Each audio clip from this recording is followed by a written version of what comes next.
हरे कृष्णा। ओम अज्ञानतिमिरान्धस्य ज्ञानाञ्जन शलाकया चक्षुरुन्मीलितं येन तस्मै श्री गुरवे नमः। श्री चैतन्य मनोभीष्टं स्थापितं येन भूतले स्वयं रूप गदामह्यं ददाति स्वपदान्तिकम्। नम ओं विष्णुपादाय कृष्ण पृष्ठाय भूतले श्रीमते भक्ति वेदांत स्वामी इति नामिने। नमस्ते सारस्वते देवे गौरवाणी प्रचारिणे निर्विशेष शून्यवादी पाश्चात्य देशतारिणे। हे कृष्णा करुणा सिंधु दीनबंधु जगतपते गोपेश गोपिका कांत राधा कांत नमोस्तुते।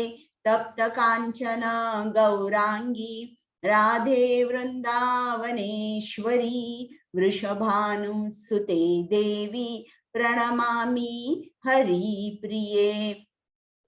जय श्री कृष्ण चैतन्य प्रभु नित्यानंद श्री अद्वैत गदाधर श्रीवासादि गौर भक्त वृंद। हरे कृष्णा कृष्णा कृष्णा हरे हरे, हरे राम राम राम हरे हरे।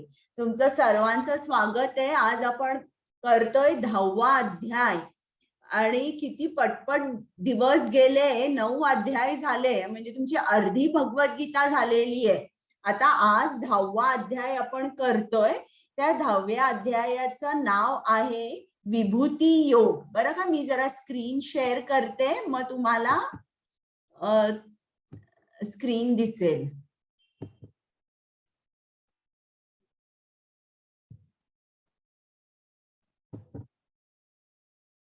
दिसते का स्क्रीन सर्वांना? हा, तर इकडे श्री श्री राधा गोविंद दिसत आहेत का? इकडे दिसतंय का? त्यांनी शाल घातली आहे, आता थंडी आहे ना, म्हणून लोकरीचे कपडे घातले त्यांना। हा, आता आपण चालू करूया विभूती योग।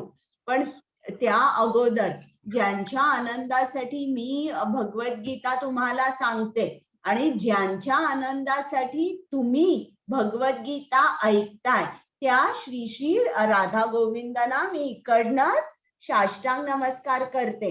तुम्ही सुद्धा नमस्कार करा।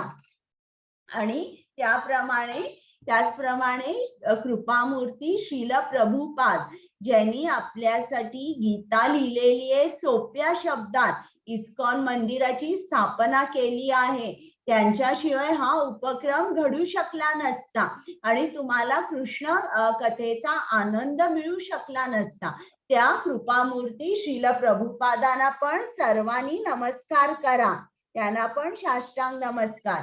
आणि त्याचप्रमाणे नामानिष्ठ प्रभूजी, ज्यांनी या सगळ्या स्लाइड्स तयार केलेल्या आहेत तुमच्यासाठी, आणि प्रेमा माताजी, ज्यांनी मला ट्रेनिंग दिलं, त्या दोघांना मी इकडनंच नमस्कार करते। आणि आता चालू करते। आता विभूतीचा अर्थ काय आहे? 2 अर्थ आहेत। एक म्हणजे तुम्ही मंदिरात गेल्यावर तुम्हाला जे भस्म मिळतं, माहिती आहे ना, त्याला आपण अंगारा म्हणतो, मग आपण तो असा लावतो कपाळाला, माहितीये का तुम्हाला? हो माताजी। भस्म आहे, त्याला विभूती म्हणतात। पण इकडे विभूतीचा आणि एक अर्थ आहे। संस्कृत मध्ये विभूती म्हणजे ऐश्वर्य। तर आता भगवान श्री कृष्ण आपल्याला त्यांच्या ऐश्वर्याबद्दल सांगणार आहेत। ऐश्वर्य म्हणजे काय? श्रीमंती। एखादा खूप श्रीमंत माणूस असेल तर आपल्याला तो श्रीमंत आहे, आपण कशावरून ओळखतो? त्याच्या ऐश्वर्यावरून. त्याच्याकडे खूप गाड्या असतात, ड्रायव्हर असतात, मग मोठं घर असतं किंवा बंगला असतो किंवा फार्म हाऊस असतं. मग हे त्याचं ऐश्वर्य झालंय. आता भगवान श्रीकृष्ण आपल्याला त्यांच्या ऐश्वर्याची माहिती या अध्यायात देणार आहेत. माताजी, हा बोल. मला ओळखलं का? ओळखलं ना. तू आता परत आलीस आणि आर्य पण आहे का? हो माताजी. बर बर, आता ऐका तुम्ही माझं आणि मी प्रश्न विचारणार आहे. सगळ्यांनी उत्तरं द्यायची आहे.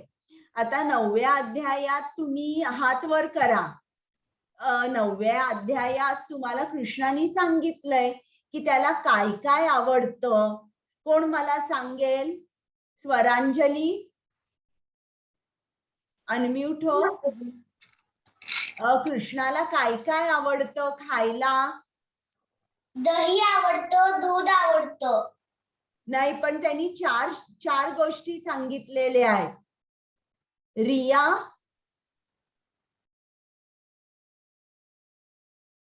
अनम्यूट हो. माताजी, सांग काय आवडतं? तुळस आवडते, तुळस आवडते, फळं आवडतात, फुलं आणि मोरपीस. नाही, आणि एक गोष्ट श्रिया. पाणी माताजी. Very good. इकडे तुम्हाला दिसतंय ना स्क्रीनवर? पत्रम, पुष्पम, फलम, तोयम. पत्रम म्हणजे पानं, पुष्पम म्हणजे फुलं, फलम म्हणजे फळ आणि तोयम म्हणजे पाणी. तर या गोष्टी कृष्णाला आवडतात आणि या किती सोप्या आहेत कृष्णाला द्यायला. त्याला काय मोठे मोठे गिफ्ट्स नको आहेत आपल्याकडून. तो म्हणतो मला हे सुद्धा मी खूप आनंदाने स्वीकार करतो. आता तुम्ही मला सांगा, तुम्हाला हे रोज कृष्णाला एखादं तुळशीचा पान, एखादं फूल, फळ एखादं किंवा पाणी द्यायला सोपं आहे की अवघड आहे? मग आजपासून रोज कृष्णाला रोज सकाळी उठल्यानंतर किंवा आंघोळ झाल्यानंतर किंवा शाळेतून आल्यावर पहिल्यांदा काय करायचं? या 4 गोष्टींपैकी कृष्णाला खूप प्रेमाने काहीतरी द्यायचं. या 4 गोष्टी घरी असतातच ना? फळं असतात, पाणी तरी असतं, फूल असतं, तुळस कदाचित असेल. तर या 4 गोष्टीपासून आपण मनापासून त्याला द्यायचं.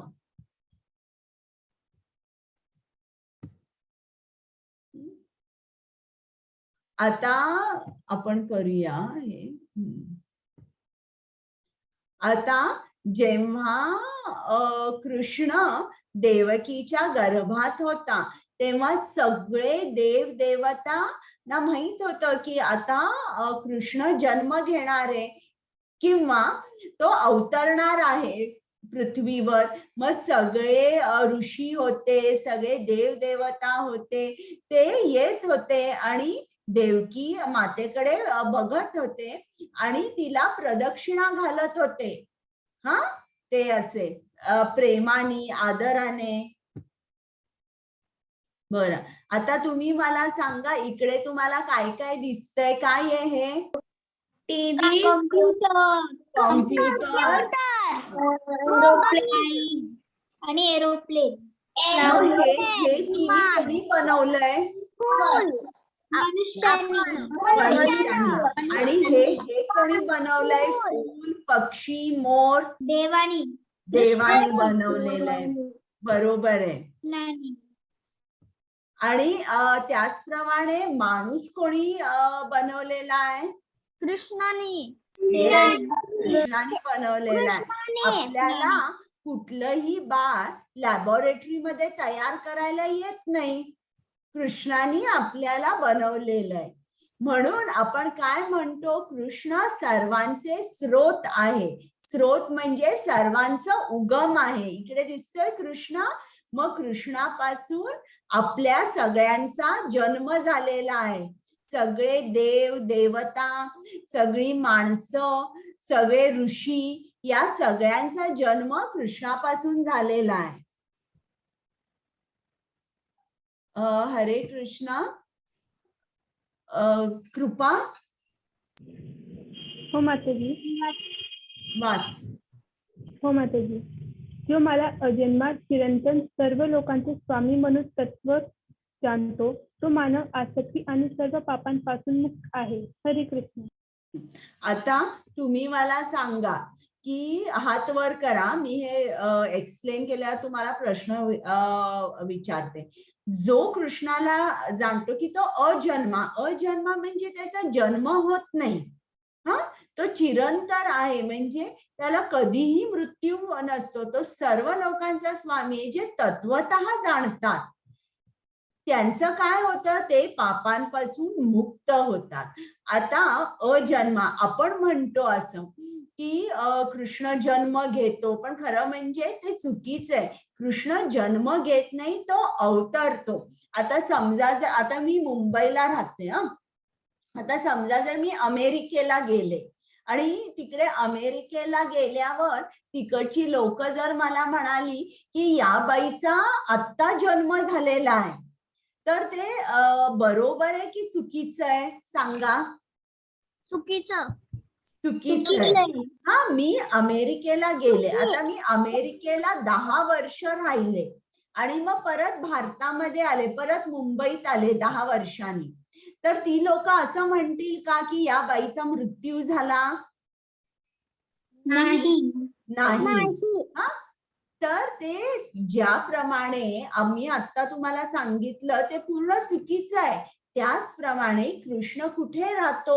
गोलोक वृंदावनामध्ये तो राहतो आणि त्याच्या भक्तांच्या आनंदासाठी, त्यांच्या भक्तांचं रक्षण करण्यासाठी तो काही काळ पृथ्वीवर येतो आणि मग परत त्याचं कार्य समाप्त झालं आणि त्यांनी दुष्ट लोकांना मारलं, त्याचा संहार केला राक्षसांचा, की तो परत गोलोक वृंदावनामध्ये जातो. आणि जो माणूस हे तत्वतः समजतो, तर तुम्ही समजता का की कृष्ण अजन्मा आहे, चिरंतर आहे, सर्व लोकांचा स्वामी आहे, हे तुम्ही समजताय का? हो माताजी. हो माताजी. काय तुम्ही सर्व पापांपासून मुक्त होणार का? सांगा. हो. बर, आता ऐका. आपल्याला हे फक्त शब्द रूपाने समजते की हो कृष्ण अजन्मा आहे, कृष्ण चिरंतर आहे, पण तत्वतः समजत नाही. तत्वतः समजणं म्हणजे आपण आपल्या रोजच्या डे टू डे लाईफ मध्ये आपण ओळखणं की कृष्ण माझा स्वामी आहे. कृष्णाला काय आवडत नाही ते मी करणार नाही, कृष्णाला काय आवडतं तेच मी करणार. आता समजा जर तुमच्या घरी नरेंद्र मोदीच्या ऑफिस मधून तुम्हाला फोन आला, तुम्हाला सगळ्यांना माहिती आहेत ना नरेंद्र मोदी कोण आहेत आपले? हो माताजी. प्रधानमंत्री. Very good. आता समजा जर तुम्हाला त्यांच्या ऑफिस मधून फोन आला की ते तुमच्या घरी येत आहेत, मग तुम्ही काय कराल बरं? मला हात वर करा, मी विचारते. स्वरांजली. माहिती नाही माताजी, मी ते ऐकलं नव्हतं. बरं, मग थांब. रिया, तू काय करशील जर पंतप्रधान तुझ्या घरी येणार आहेत तर? मी घर सगळं स्वच्छ करेन. बरं. श्रीजी, तू काय करशील? मी घर स्वच्छ करेन आणि त्यांच्या वेलकमसाठी एक पार्टी ठेवीन. Very good. श्रिया, तू काय करशील? स्वागत करेन. हा, आणि कोणाला काही सांगायचंय का? माताजी मी सांगू? सांग सांग. ते येणार आहेत म्हणून त्यांच्यासाठी चांगलं जेवण बनेल, त्यांच्या स्वागताची तयारी करेल आणि फुलंही लावेल. Very good. आणि ते गुजराती आहेत, मग तू गुजराती प्रकार ठेवशील ना खाण्यामध्ये, ढोकळा वगैरे असं? हो ठेवेल. हा, का ते गुजराती आहेत ना, त्यांना ते खाणं आवडतं. म्हणजे काय तुला तत्वतः तू ओळखलंयस की तुझे प्राईम मिनिस्टर नरेंद्र मोदी आहे आणि तू त्यांचं तसं स्वागत करशील. पण आज तुमच्यापैकी कोणीही असं कृष्णाचं स्वागत रोज करताय का? सांगा बरं मला. हो, सकाळी मी त्यांच्यासाठी कीर्तन करते आणि रात्री. पण फक्त सकाळी एकदा करायचं आणि एकदम रात्री करायचं असं नाही. दिवसभर कृष्णाला काय आवडतं ते खाल्लं पाहिजे. मग कृष्णाबद्दल खूप खूप प्रेम वाटलं पाहिजे. असं वाटतंय का तुम्हाला? हा, असं कधी कधी वाटतं. कधी कधी वाटतं, पण एकसारखं वाटतं का? रोज आपण कृष्णासाठी घर स्वच्छ ठेवतो का? रोज त्याच्या स्वागतासाठी फुलं आणतो का? रोज त्याच्यासाठी त्याला आवडतं ते खाणं करतो का? सांगा बरं मला. फुलं आणते. पण ते कधी कधी फुलं आणतो आपण, फुलं वाहतो कृष्णाला. घर पण आपण साफ करतो. मग त्याच्या आवडीचं खाणं आपण रोज करतो का? कदाचित नाही. तर आपण जेव्हा ओळखतो की कृष्ण आपला स्वामी आहे, तेव्हा आपण त्याला जसं हवं तसंच वागतो. आता कसं होतं, कधी कधी आपल्याला राग येतो, आपण आपल्या मित्रांबरोबर भांडतो. बरोबर आहे की चुकीचं आहे? हो, बरोबर आहे. कृष्णाला आवडतं का दुसऱ्यांबरोबर भांडलेलं? समजा जर आपल्याला रस्त्यात एखादा कुत्रा दिसला, एखादं मांजर दिसला आणि त्याला रक्त येतंय किंवा ते कणत बसलेलं आहे, त्याला कुठला तरी त्याचा ऍक्सिडेंट झालाय, तर आपण त्याला करतो का मदत? करत नाही, कारण आपल्याला घाई असते शाळेत जायची, क्लासमध्ये जायची. बरोबर आहे की नाही? आपण कृष्णाला तत्वतः जाणत नाही. जर आपण कृष्णाला तत्वतः जाणलं तर आपल्यामध्ये आत्ता जसे आहोत आपण, आणि जेव्हा आपण कृष्णाला जाणतो तेव्हा आपल्या वागण्यामध्ये खूप खूप फरक येतो.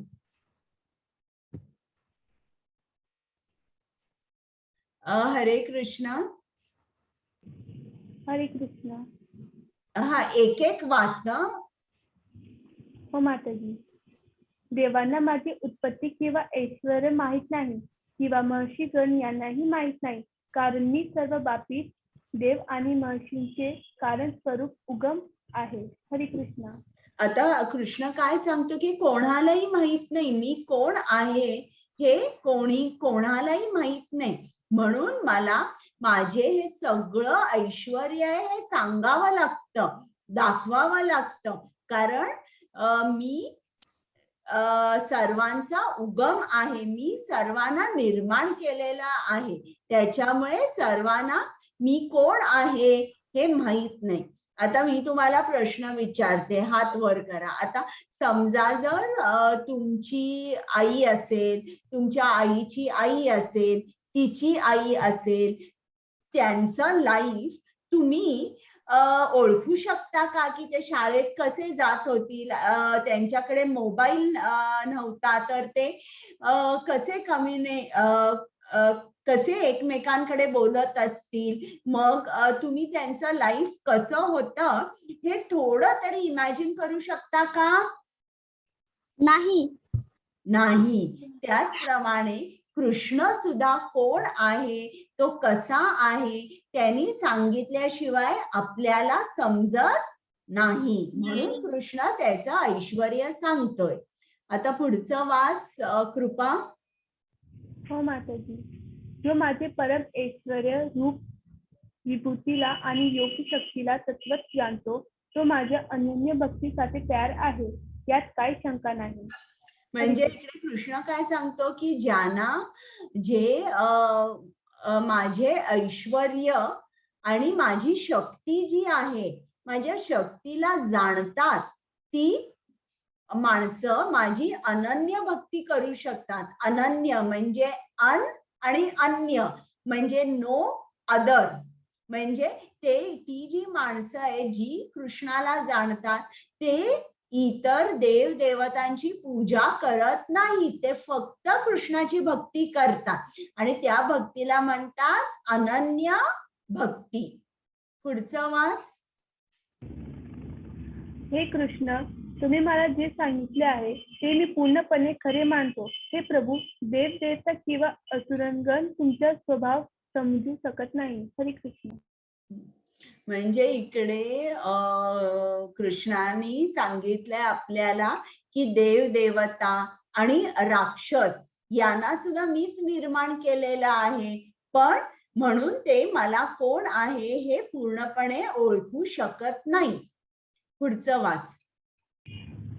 हे परमपुरुष, हे सर्वांचे मूळ, हे सर्व भूतांचे ईश्वर, हे देवांचे देव, हे विश्वांचे प्रभू, अर्थात तुमच्या आंतरंगा शक्तीने स्वतःला अंतरंगा शक्ती स्वतःला ओळखणारे तुम्हीच आहात. हरे कृष्ण. म्हणजे इकडे कृष्णाला अर्जुन सांगतोय की हे परमपुरुष, हे सर्वांचे मूळ, हे विश्वाचे प्रभू, तुम्हालाच स्वतःला ओळखता. कोणीही तुमचं ऐश्वर्य केवढं आहे किंवा तुम्हाला ओळखू शकत नाही. पुढचं. एवढंच नाही तर हे कृष्ण, मी संपूर्ण जगात बीज पिता आहे. माझ्याशिवाय कोणताही प्राणी जगू शकत नाही. मग इकडे कृष्ण काय सांगतोय की माझ्याशिवाय कोणताही प्राणी जगू शकणार नाही, मी सर्वांचा पिता आहे.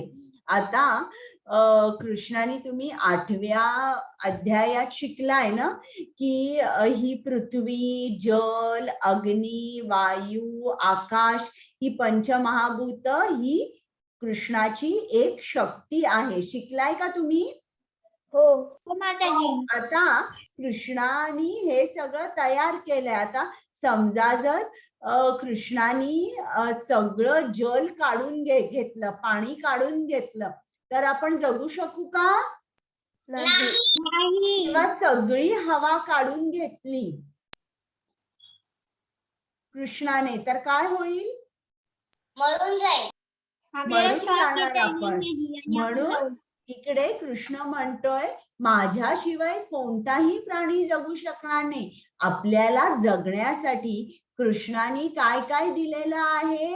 पाणी, जलाची निर्मिती केलेली आहे, ऑक्सिजन म्हणजे हवा त्यांनी दिलेली आहे, आणि पृथ्वीशिवाय फळं, फुलं, झाड हे आले नसते आणि आपल्याला खायला मिळालं असतं का? नाही मिळालं असतं. अन्न मिळालं असतं का आपल्याला? नाही माताजी. नाही. म्हणून आपण इकडे सगळं जे काय कृष्णाने दिलंय त्याचा आपण उपयोग करतोय आणि म्हणूनच आपण जिवंत आहोत. म्हणून इकडे कृष्णाने सांगितलंय माझ्याशिवाय कोणताही प्राणी जगू शकणार नाही. हरे कृष्ण. हो माताजी. हे परांताप, माझ्या तेजी व्यक्तिमत्वाचा अंत नाही. मी तुला जे बोललो ते फक्त माझ्या चिरंतन विभूतीचे लक्षण आहे. हरे कृष्ण. हे कृष्ण सांगतोय माझ्या विभूती एवढ्या आहेत, एवढं माझं ऐश्वर आहे, त्याला अंत नाहीये. मी तुला जे सांगतोय ते थोडंसंच सांगतोय, एक झलक दाखवतोय. हरे कृष्ण.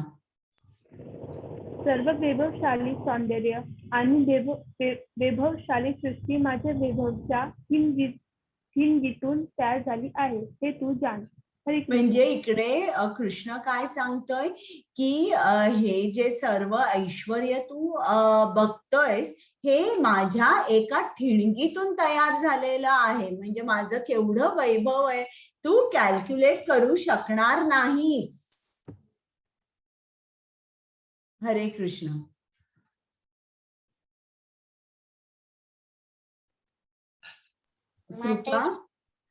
हो माताजी. महर्षे सप्तपूर्वे चत्वारो मनवस्तता मदभावा मानसा जाता ईशा लोक इमा प्रजा. सप्तर्षिगण आणि त्यांच्या आधी इतर 4 महर्षी आणि सर्व मानव जातीचे पूर्वज सर्व माझ्या मनात जन्मले आहेत. वेगवेगळ्या लोकांमध्ये राहणारे सर्व सजीव त्यांच्यापासून खाली अवतरित होतात. हरे कृष्ण. म्हणजे इकडे कृष्णाने सांगितलंय की जे सप्त ऋषी आहेत, कोण आहेत सप्त ऋषी? वशिष्ठ, कश्यप, अत्री, जमदग्नी, गौतम, विश्वामित्र आणि भारद्वाज, हे जे सप्त ऋषी आहेत आणि जे 4 महर्षी आहेत ते कोण आहेत? सनक, सानंद, सनातन आणि सनत कुमार, हे 4 महर्षी आहेत. या सर्वांचा जन्म. आणि मनु कोण आहे? फादर ऑफ मॅनकाइंड, म्हणजे सगळे जे मानव आहेत त्यांचा पिता मनु आहे. तर या सर्वांचा जन्म कृष्णाच्या मनातून झालेला आहे आणि म्हणून ते सुद्धा कृष्ण कोण आहे ते ओळखू शकत नाही. हरे कृष्ण. आता इकडे सृष्टी करता ब्रह्म कृष्णाद्वारा निर्मित आहे. आता ते कसं? कृष्ण कुठे असतो? गोलोक वृंदावन मध्ये असतो. मग तुम्हाला ही सगळे छोटे छोटे बॉल्स दिसत आहेत का? गोल्डन रंगाचे, काही ब्लॅक आहेत. तर हे सगळे ब्रह्मांड तयार करण्यासाठी, हे सगळे ब्रह्मांड तयार करण्यासाठी कृष्ण काय करतो? एक्सपांड होतो किंवा तो त्याचा विस्तार होतो. काय विस्तार? त्याचा महाविष्णू मध्ये होतो. तर महाविष्णूच्या ब्रीदिंग मुळे, म्हणजे इनहलेशन आणि एक्झलेशन, श्वास आणि उश्वास, याच्यामुळे अनेक ब्रह्मांड तयार होतात. हे दिसतात. आपलं असंच एक ब्रह्मांड आहे की ज्यात पृथ्वी आहे आणि या ब्रह्मांडामध्ये हा महाविष्णू गर्भोदक्षाय विष्णू म्हणून इकडे तो प्रत्येक ब्रह्मांडामध्ये राहतो. ज्याप्रमाणे एखादी गाडी असेल आणि ती अशीच तुम्ही तुमच्या घराच्या बाहेर ठेवली तर ती चालू शकेल का?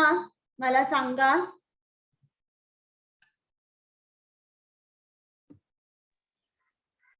अनम्यूट होता येत आहे ना तुम्हाला?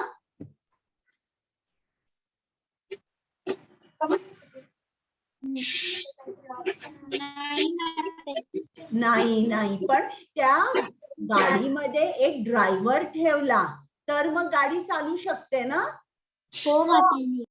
त्याचप्रमाणे ही ब्रह्मांड आहेत. ही ब्रह्मांड चालवायला त्यात कृष्णाला यावं लागतं. मग कृष्ण कसा येतो? कृष्ण पहिल्यांदा महाविष्णूचं रूप घेतो. मग हा महाविष्णू गर्भोदक्षाय विष्णूचं रूप घेतो आणि प्रत्येक ब्रह्मांडात राहून तो चालवतो.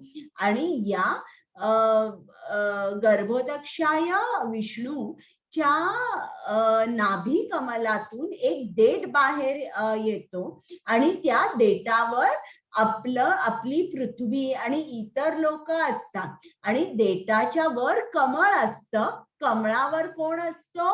सृष्टीकर्ता ब्रह्म, जो ही सृष्टी तयार करतो.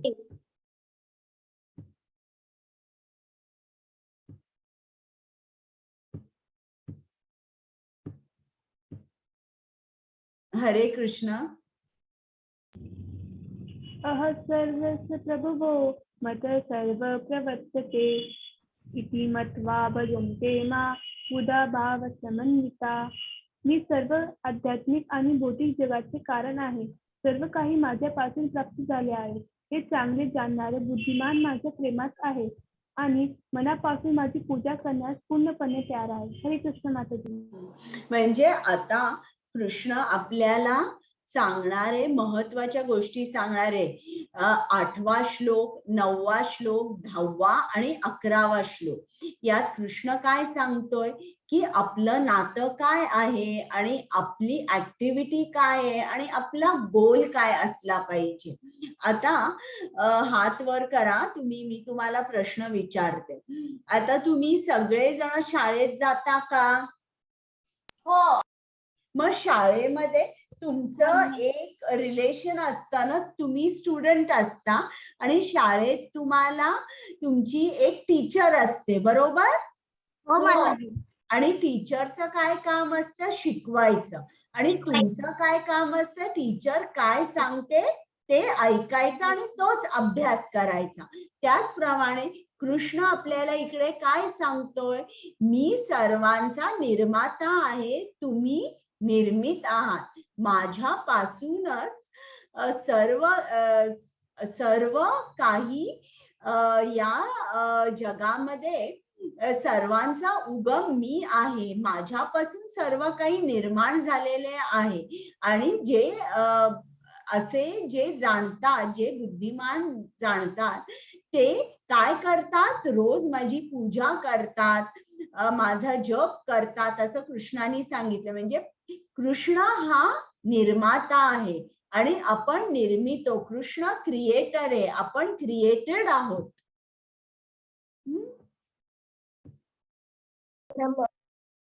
हो माताजी. आता इकडे तुम्ही मला सांगा, एका माणसाकडे खूप पैसे आहेत, तो काम करतो, पैसे मिळवतो, मग पैशाने गाडी घेतो. तर तुम्हाला काय वाटतं की या पैशाचा मालक किंवा या गाडीचा मालक कोण आहे?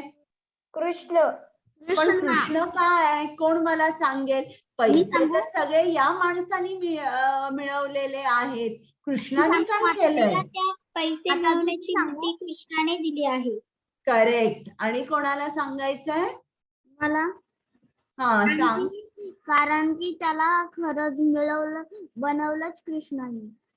बरोबर आहे, बरोबर आहे. तो पैसे मिळवू शकला. बर.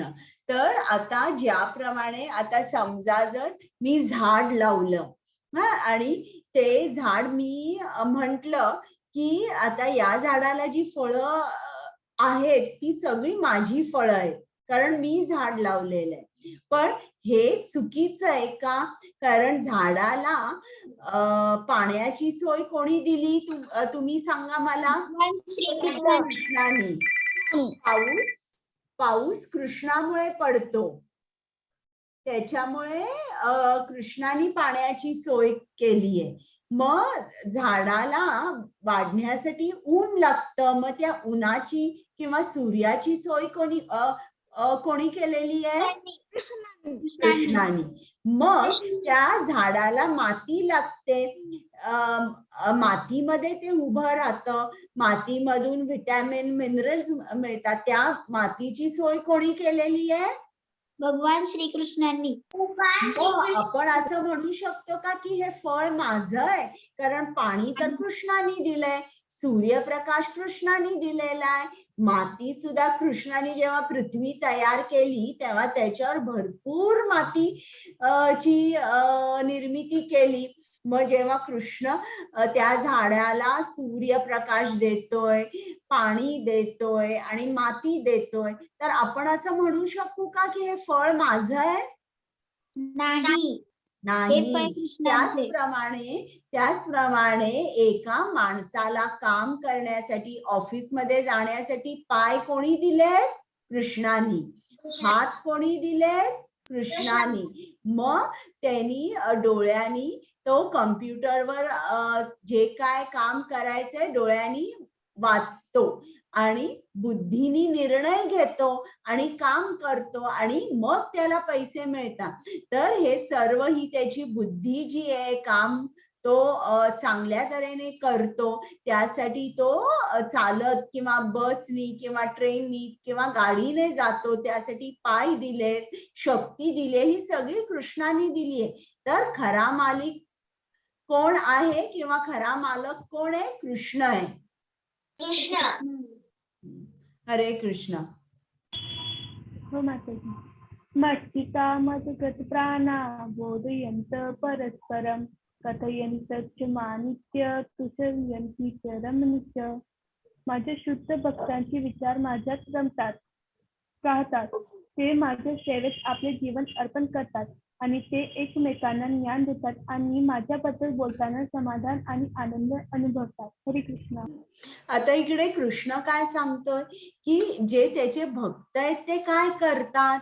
ते सदैव कृष्णाचा विचार करतात, ते एकमेकांकडे कृष्णाबद्दलच बोलतात, एकमेकांना कृष्णाचं ज्ञान देतात आणि असं करता करता त्यांना आनंद मिळतो, त्यांना समाधान मिळतं. आता ही ऍक्टिव्हिटी झाली बरं का. एका भक्ताची ऍक्टिव्हिटी काय आहे की कृष्णाचा जप करायचा, कृष्णाचं संकीर्तन करायचं, साठी सेवा करायची, ही भक्ताची ऍक्टिव्हिटी आहे. आता तुम्ही शाळेत जाता, तुमची शाळेमध्ये काय ऍक्टिव्हिटी आहे सांगा बरं मला, हात वर करा. अभ्यास करायची. करेक्ट. आणि कोणाला काय सांगायचंय? टीचरचे ऐकायचे, क्लास मन लावून ऐकायचंय.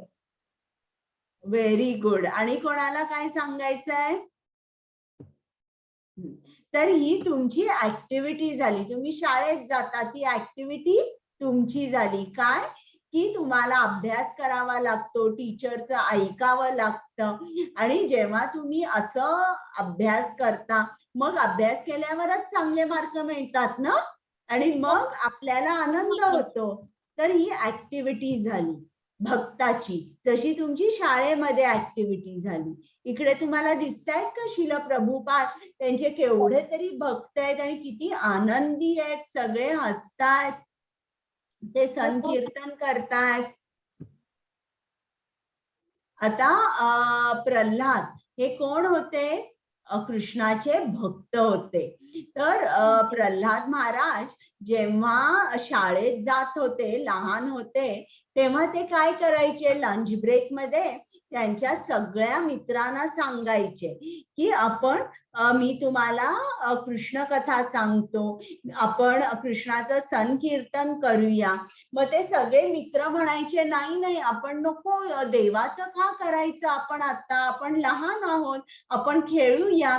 मग भक्त प्रल्हाद म्हणाले नाही, आपल्याला वेळ खूप खूप कमी आहे, तुम्हाला खेळामध्ये आनंद मिळतो, त्याच्यापेक्षा किंवा त्याच्याही पेक्षा जास्त आनंद संकीर्तनात मिळेल. चला आपण उठूया, संकीर्तन करूया, नाचूया, मी कृष्ण कथा सांगतो. आणि मग ते सगळे त्याचे ऐकायचे.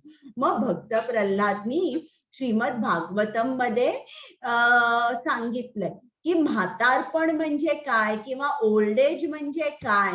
तर आता तुम्हाला काय वाटतं, तुम्ही मला सांगा, म्हातारपण म्हणजे काय? कोण सांगू शकेल?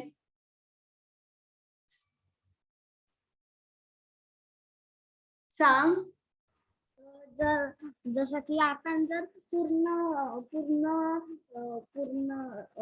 आपला लहानपणापासून मोठेपर्यंत आपण जर कृष्ण भक्ती केली, तर आपण जेव्हा मरतो तेव्हा आपण कृष्णाकडे जातो.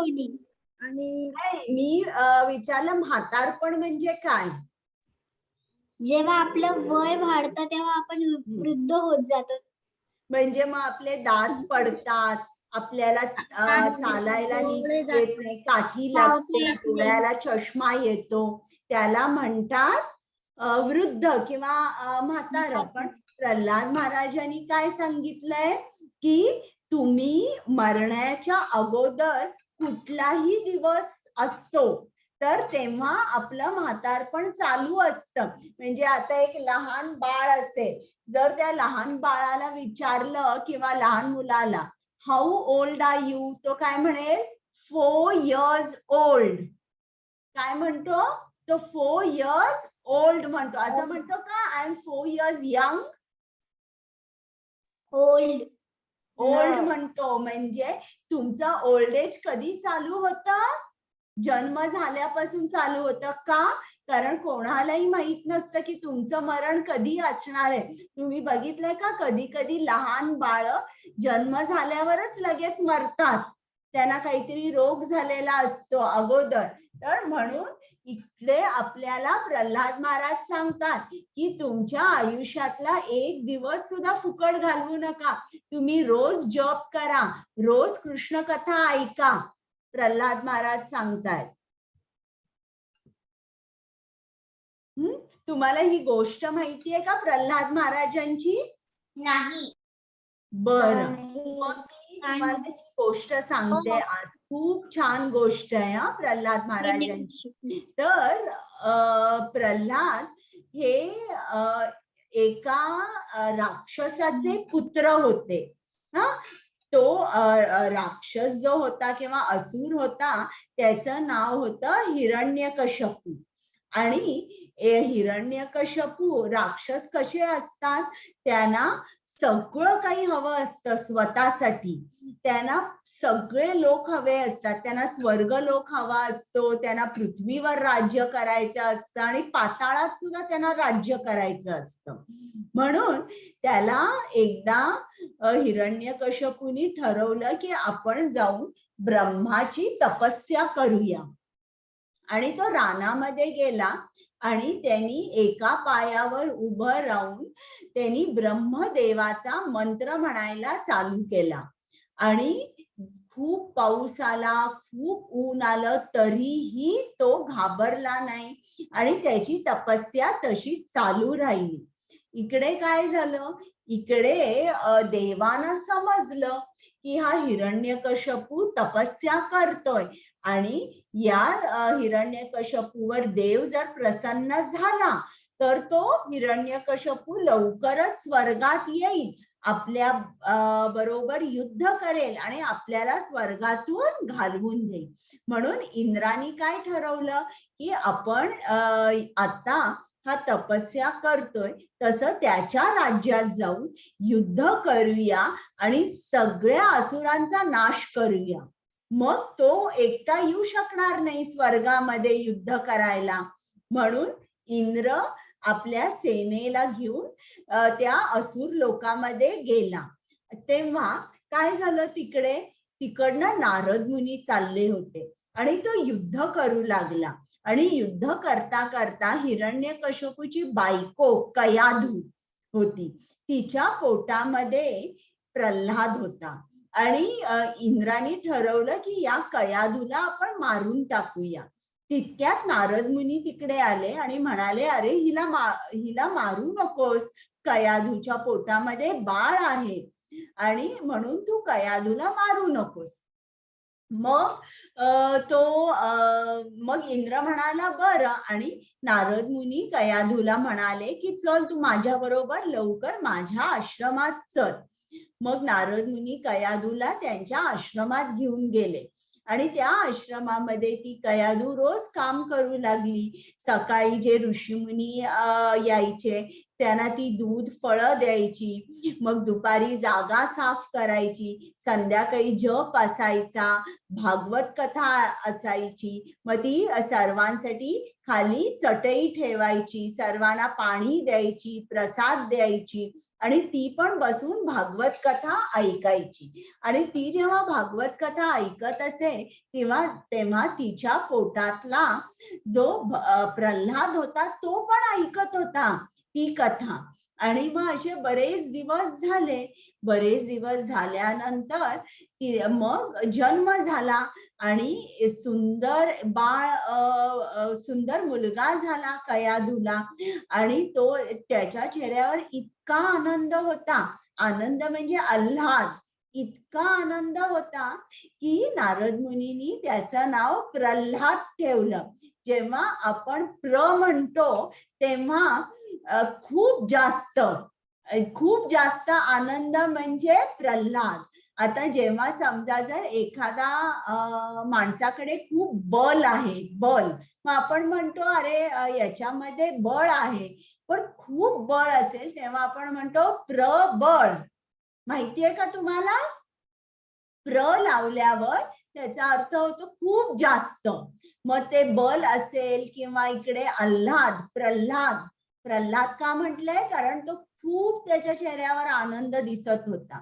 मग या प्रल्हादाचा जन्म झाला, हळूहळू हा मोठा झाला आणि मग त्याला त्याच्या वडिलांनी शाळेत घातलं. बरं का, त्यांची तपस्या करून ते आले आणि त्याच वेळेला कयाधू पण प्रल्हादला घेऊन आपल्या राज्यात आली आणि मग प्रल्हादला शाळेत घातलं. आणि शाळेत घातल्यानंतर तिकडे तो सगळ्या मुलांना कृष्णाची कथा सांगत होता, कृष्णाचा जप कसा करायचा सांगत होता.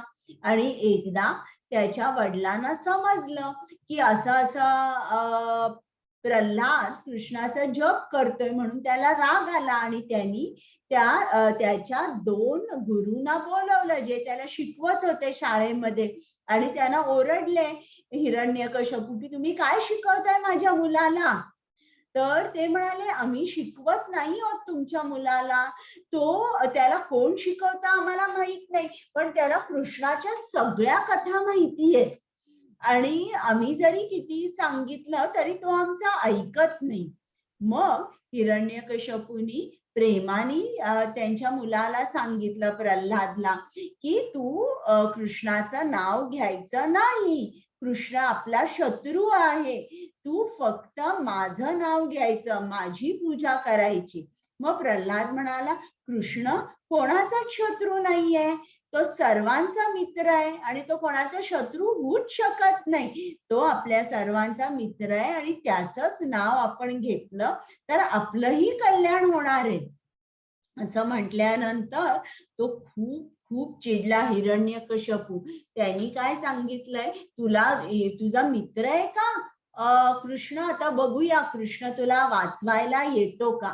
म्हणून त्यांनी त्याच्या शिपायांना हाक मारली. शिपाई लगेच आले आणि त्यांनी सांगितलं हिरण्यकश्यपूनी प्रल्हादला उंच डोंगरावरून खाली टाका, तो मेला पाहिजे. मग त्या शिपायांनी प्रल्हादला खरोखरच उंच डोंगरावरून खाली टाकलं, पण प्रल्हाद घाबरला नाही. तो काय म्हणत होता, देवाचं नाव घेत होता. तो कुठल्या देवाचं नाव घेत होता, ओम नमो नारायणाय. नारायण सुद्धा कृष्णाचं एक नाव आहे, तर तो नाव घेत होता ओम नमो नारायणाय.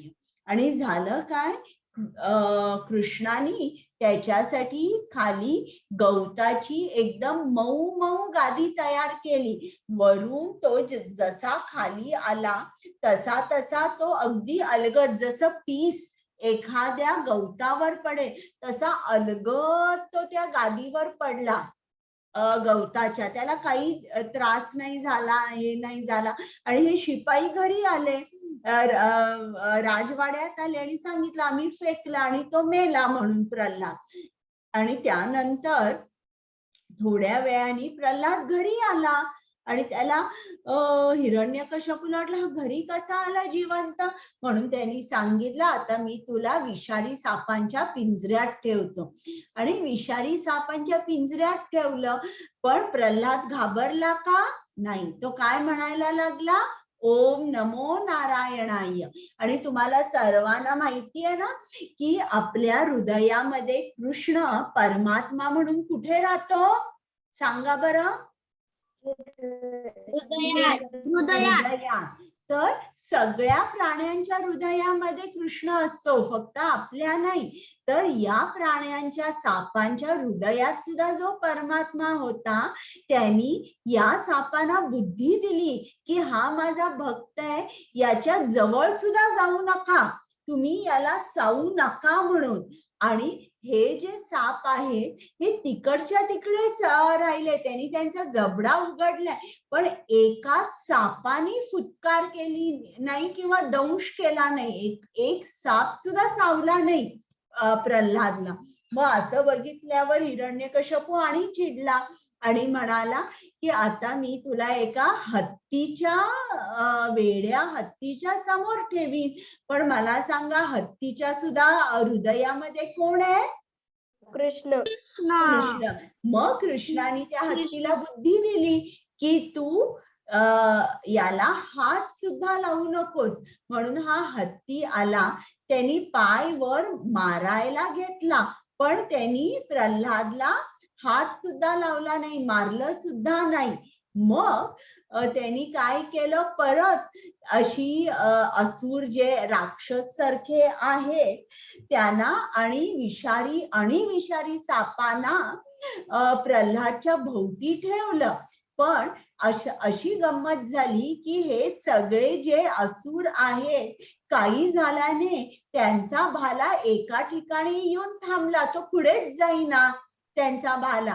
आणि हे सुद्धा साप जवळ आले प्रल्हादच्या आणि थांबले आणि जास्त जवळ जाऊ शकले नाही. तर हिरण्यकश्यपूनी खूप प्रयत्न केले मारायचे. इकडे बघितलं उंच डोंगरावरून प्रल्हादला खाली टाकलं आणि इकडे विष्णू उभा आहे आपल्या भक्ताचं रक्षण करण्यासाठी. तर इकडे मग त्यांनी काय सांगितलं, हिरण्यकश्यपूनी आपल्या बहिणीला, त्याच्या बहिणीचं नाव होतं होलिका, आणि त्यांनी सांगितलं तिला की तुला वर मिळालेला आहे पार्वती कडून की जर तू आगीत बसलीस तर आग तुला स्पर्श करू शकणार नाही, तुला जाळू शकणार नाही. मग आता मी आग लावतो आणि तुझ्या मांडीवर तू प्रल्हादला घेऊन बस, म्हणजे तू वाचणार आणि प्रल्हाद भस्म होईल. मग ती होलिका त्यांनी लाकडं एकावर एक रचवली हिरण्यकश्यपूनी, होलिकाला बसवलं आणि होलिका आपल्या मांडीवर प्रल्हादला घेऊन बसली आणि हिरण्यकश्यपूनी आग लावली लाकडांना. पण हा घाबरला नाही आणि काय म्हणायला लागला प्रल्हाद, ओम नमो नारायणाय, ओम नमो नारायणाय. आणि तुम्हाला माहिती आहे ना, पृथ्वी, अग्नी, जल, वायू आणि आकाश या 5 कृष्णाच्या शक्त्या आहेत, हे माहिती आहे तुम्हाला? हो. मग जेव्हा अग्नी कृष्णाची शक्ती आहे तेव्हा या 5 शक्त्या ज्या आहेत यांचा कंट्रोलर कोण आहे? कृष्ण आहे. मग कृष्णाने जर सांगितलं आगीला की तुझ्या मधली जी उष्णता आहे ती बिलकुल प्रल्हादला तू त्या उष्णतेचा त्रास होता कामा नये. मग अग्नी जी आहे ती कृष्णाचं ऐकणार, कारण ती कृष्णाचीच शक्ती आहे. त्याच्यामुळे आगीत बसून पण कृष्ण याला प्रल्हादला जरा सुद्धा गरम वाटलं नाही, त्याला चटका बसला नाही. आपल्याला कसा आगीचा चटका बसतो ना, तसं आगीत बसून सुद्धा त्याला काही उष्णता, त्याला जरा सुद्धा काही भाजलं नाही किंवा गरम वाटलं नाही. तर असं झाल्यानंतर हिरण्यकश्यपू खूप चिडला आणि दर खेपेला तुला कृष्ण कसा वाचवायला येतो असं तो म्हणायला लागला, आणि कुठे तुझा कृष्ण, आत्ता त्याला बोलव, त्यालाच मी मारून टाकतो असं म्हटलं. तर प्रल्हाद म्हणाला, कृष्ण सगळीकडे आहे, अशी कुठलीच जागा नाहीये की कृष्ण आहे. मग तो या खांबात आहे का? हा खांब दिसतोय तुम्हाला राजवाड्यातला? मग प्रल्हाद म्हणाला, हो आहे खांबामध्ये. मग आत्ता मी त्याला मारतो. आणि हिरण्यकश्यपू तलवार घेतो आणि त्या खांबाला तो मारणार.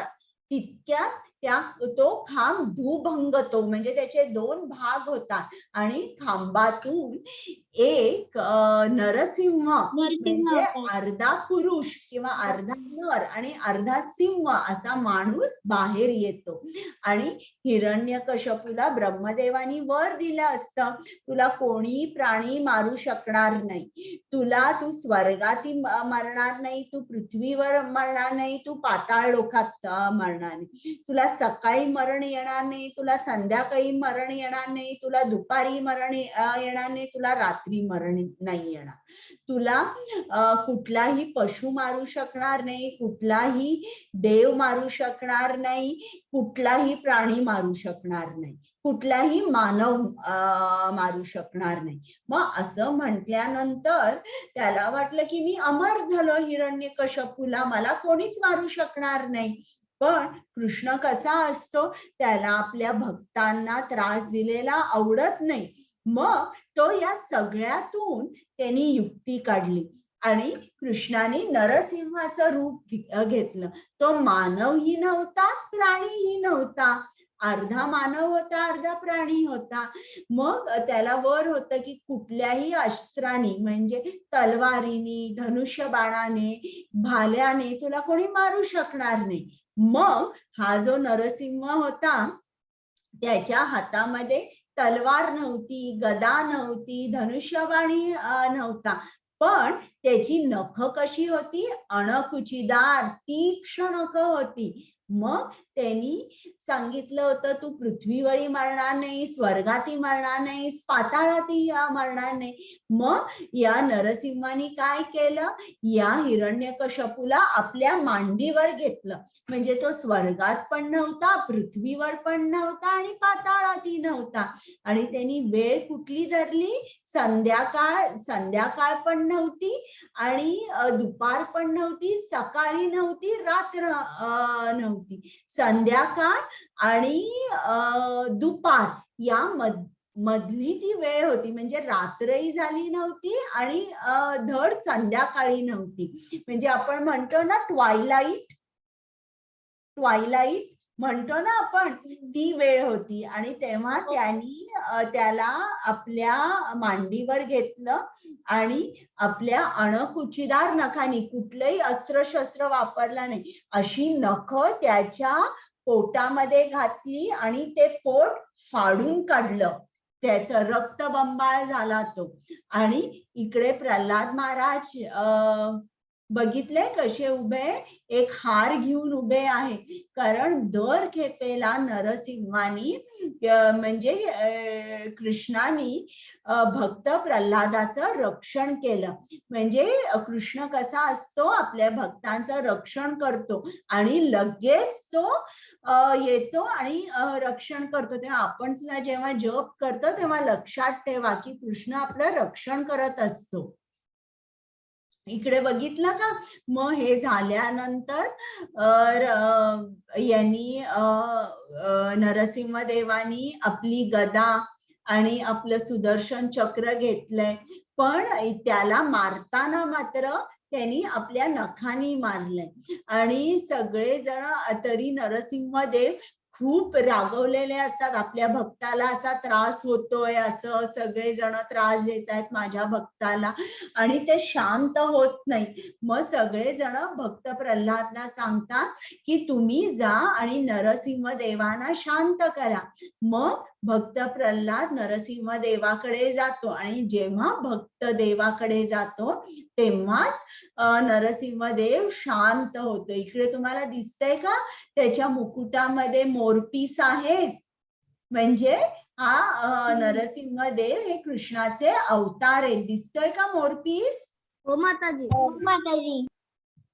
हो माताजी. आणि मग कृष्ण कसा असतो, असा नसतो की आता मी तुझ्या वडिलांना मारलं, तुझे वडील हिरण्यकश्यपू राजा होते, आता मी राजसिंहासनावर बसणार नाही. नरसिंह देवानी भक्त प्रल्हादला सांगितलं आता तू सिंहासनावर बस आणि तू राज्य कर. आणि हे ब्रह्मदेव आहे, त्यांनी राज्याभिषेक केला आणि मुकुट प्रल्हादाच्या डोक्यावर ठेवला.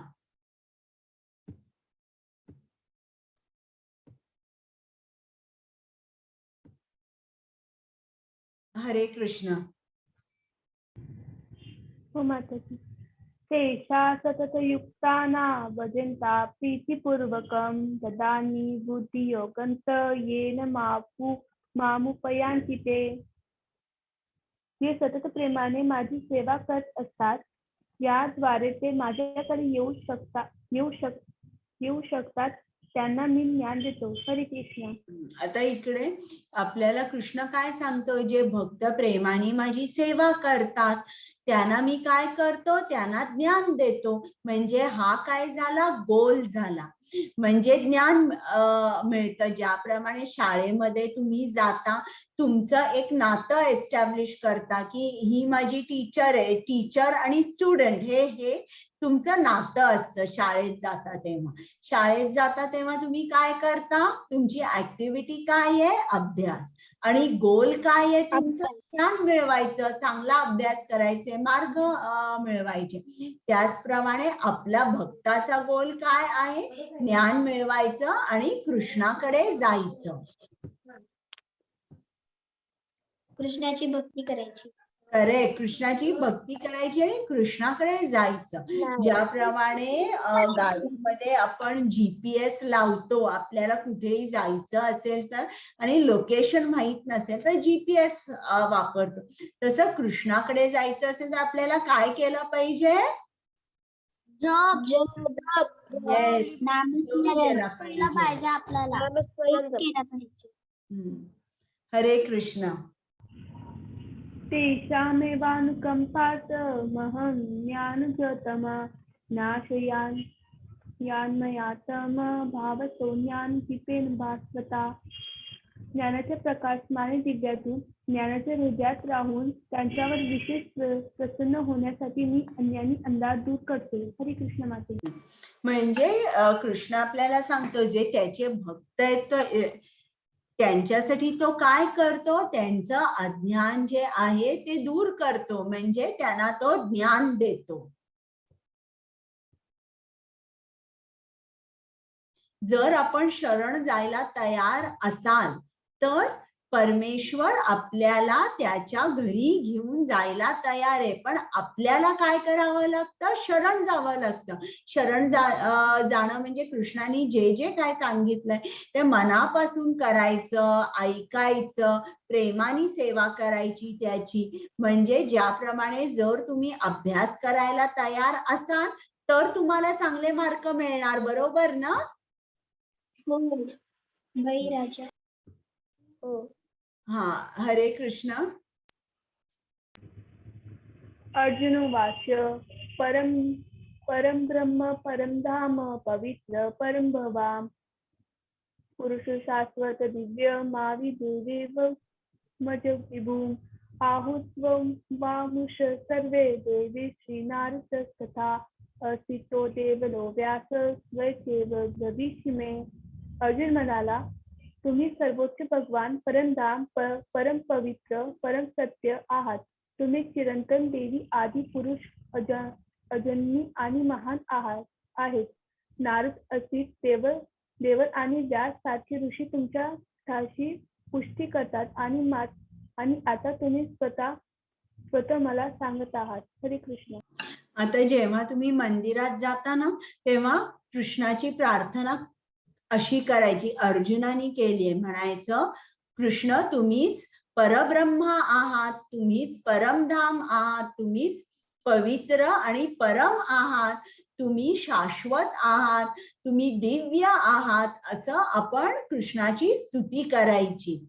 इकडे अर्जुनाने ज्याप्रमाणे स्तुती केली आहे त्याप्रमाणे आपण सुद्धा तशीच कृष्णाची स्तुती केली की कृष्णाला खूप आनंद होतो. आता प्रश्न आहेत, आता झालंय का हे? हे प्रश्न आता मला कोण सांगणार आहे? सर्वांनी हात वर करा. देव कोण आहे? कृष्ण. बरं, त्याचे नाव काय आहे? भगवान श्रीकृष्ण. देव कोण आहे? भगवान. त्याचे नाव काय आहे?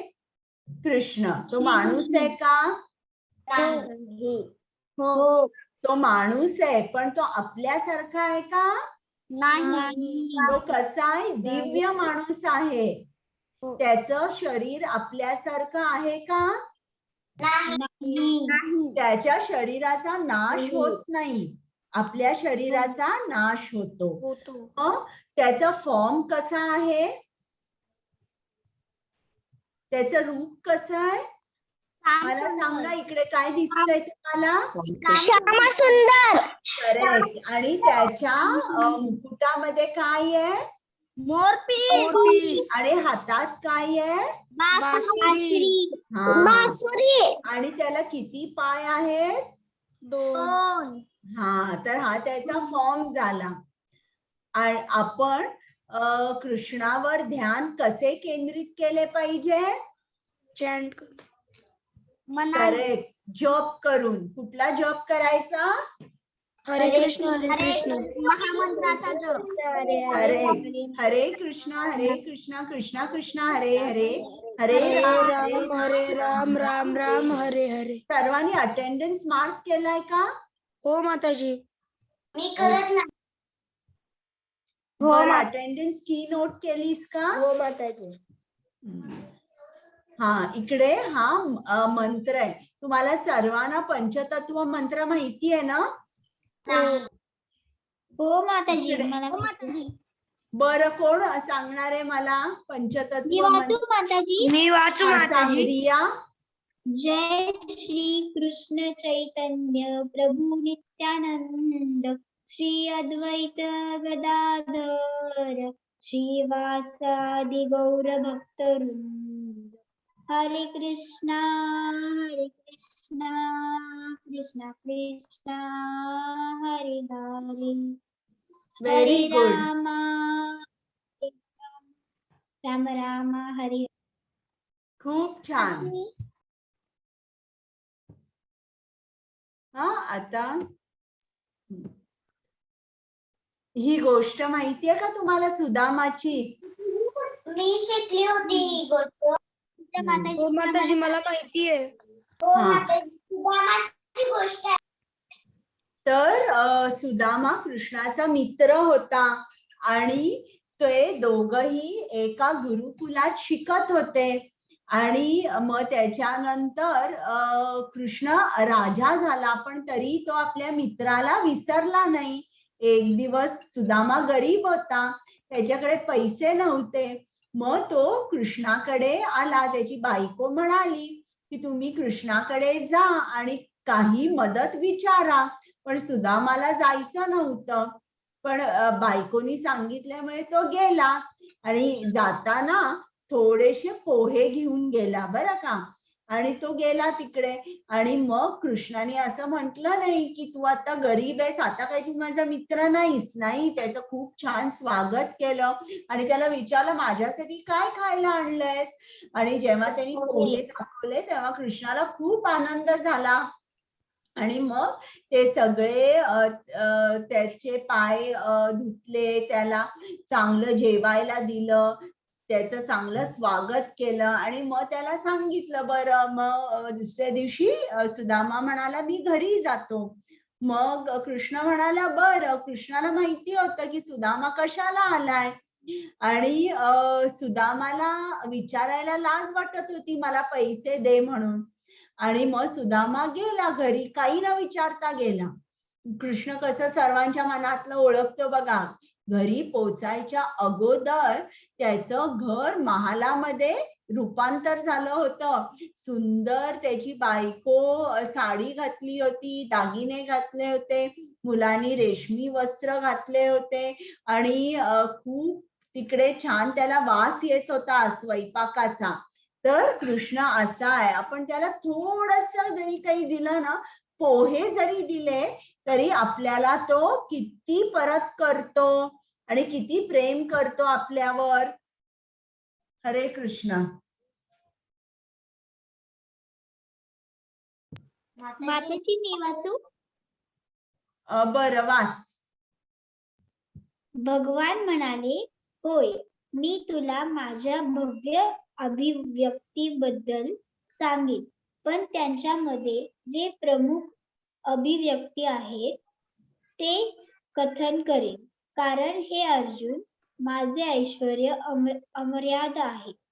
आता कृष्ण काय सांगणार आहे? आपल्या ऐश्वर्यांबद्दल सांगणार आहे. पण अगोदरच कृष्णाने सांगितलं की मी सगळे माझ्या ऐश्वर्य काय सांगू शकणार नाही, कारण त्याला एंडच नाहीये. मग मी थोडेसे सांगेन. मग कृष्णाने काय सांगितलंय? सर्व आदित्यांमध्ये मी विष्णू आहे, सर्व ताऱ्यांमध्ये मी चंद्र आहे, सर्व वेदांमध्ये मी सामवेद आहे, सर्व जलाशयांमध्ये मी सागर आहे, सर्व पर्वतांमध्ये मी हिमालय आहे, मग सर्व ऋषींमध्ये मी नारद आहे. अशा अनेक गोष्टी कृष्णाने सांगितल्या. मग तुम्ही या नीट तुमच्याकडे भगवद्गीता असेल तर वाचा. सर्व ऋतूंमध्ये मी वसंत आहे, म्हणजे स्प्रिंग सीझन, म्हणजे जेव्हा सगळी फुलं वगैरे अगदी झाडाला किंवा कुठल्याही बागेत तुम्ही जेव्हा जाता तेव्हा फुलं खूप दिसतात, तेव्हा तो जो ऋतू असतो तो वसंत असतो. मग सर्व जी लोक बलवान आहेत त्यांच्यामधलं बल म्हणजे कृष्ण आहे, असं कृष्णाने सांगितलेलं आहे. आता इकडे मला कोण सांगणार आहे की इकडे मी प्रत्येकाने हात वर करा आणि मग मी विचारते तुम्हाला, बरं का. हे कोण आहेत? ब्रह्मदेव. Correct correct. ब्रह्मदेव. आणि हे कोण आहेत? कपिल मुनी. कपिल मुनी. हे कोण आहेत? धनुष्य बाण घेतलेले. राम. करेक्ट. ही गाय आहे, या गायीचं नाव काय आहे? कपिला. नाही, हिचं नाव कामधेनू आहे. कामधेनू. हा कोण आहे? आता जो त्याला युद्ध करायचं नाहीये. अर्जुन. करेक्ट. हे कोण आहे? व्यासदेव. हा कोण आहे? मी आता तुम्हाला याची प्रल्हाद महाराज. करेक्ट. हा कोण आहे? गरुड. करेक्ट. आणि हे कोण आहे? नारायण. नारद मुनी. बरं, हा कोण आहे? मासा. शार्क. करेक्ट. सगळ्या मासांमध्ये कृष्ण शार्क आहे असं त्यांनी सांगितलं. हा कोण आहे जो मोरावर बसलेला आहे? तो कार्तिक आहे. करेक्ट, कार्तिक. हा कोण आहे? बलराम. नाही, हा वरुण देव आहे. बरं, हा साप 5 तोंडांचा साप, याचं नाव काय आहे? शेषनाग. नाही, हा शेषनाग आहे. कालिया. अनंत. हा वासुकी आहे. बरं, हा कोण आहे? विष्णू. यम. त्याच्या हातात एक दंड आहे, दिसतोय ना? हो. हो. हा कोण आहे? सिंह. सिंह. सर्व प्राण्यांमध्ये मी मृगेंद्र आहे किंवा सिंह आहे असं कृष्णाने सांगितलं. हा कोण आहे? कुबेर. हा चित्ररथ. इंद्राच्या हत्तीचं नाव माहितीये काय आहे? नाही. ऐरावत. हा इंद्र आहे. हे कोण आहे? शंकर. महादेव. करेक्ट. महादेव. हा घोडा, याचं नाव आहे उच्चैःश्रवा. आणि इकडे सगळी फुलं आलेली दिसतात. हा ऋतू कोणता आहे? वसंत. करेक्ट, वसंत. तर हे जे सगळे तुम्हाला दिसतायत, हे सर्व कृष्णाचं ऐश्वर्य तुम्हाला हे सगळं दिसतंय. हा सिंह आहे. सिंह म्हणजे सिंह कृष्ण आहे का? नाही. सिंहामध्ये जे बल आहे ते श्रीकृष्ण आहे. आलं का तुमच्या लक्षात? हो माताजी. आता आपला अध्याय झालाय. आता आणि काय तुम्हाला काही प्रश्न आहेत का विचारायचे? माताजी, काय? जशी तुम्ही भगवद्गीता वाचताय, तुम्ही पण कृष्णाकडे जाल का? हो, तुम्ही पण जाणार ना? तुम्ही येणार ना माझ्या बरोबर? हो माताजी. मग आपल्याला इकडे राहायचंय की गोलोक वृंदावनात जायचंय? गोलोक वृंदावनाकडे जायचं. हा, मग आपल्याला सर्वांना जायचंय ना. मग आपण सर्वांनी काय करायचं? जप करायचा. आणि खायचं काय? कृष्णाचा प्रसाद. कृष्णाचा प्रसाद खायचा. तर या 2 गोष्टी आपण करायच्या. आणि आता हा तुमचा 18 दिवसांची भगवद्गीता झाल्यावर तुम्ही तुमच्या मित्रांना सांगायचं, तुमच्या फ्रेंड्सना सांगायचं की हा भगवद्गीतेचा 18 दिवसाचा उपक्रम आहे आणि त्यात आम्हाला खूप माहिती मिळाली, खूप गोष्टी ऐकायला मिळतात, तर तुम्ही पण जा. मी सांगेल. म्हणजे तुम्ही कृष्णाची सेवा करायची. ही एक छोटीशी सेवा झाली की जी तुम्ही करू शकता. आणि तुमच्यासाठी तुम्ही काय करू शकता? एव्हरी संडेला राधा गोविंद स्कूल असणार आहे. हा, फक्त संडेला असणार आहे. तर त्या शाळेत तुम्ही जायचं. आम्ही लिंक पाठवू नंतर. चालेल? हो माताजी. माताजी काय?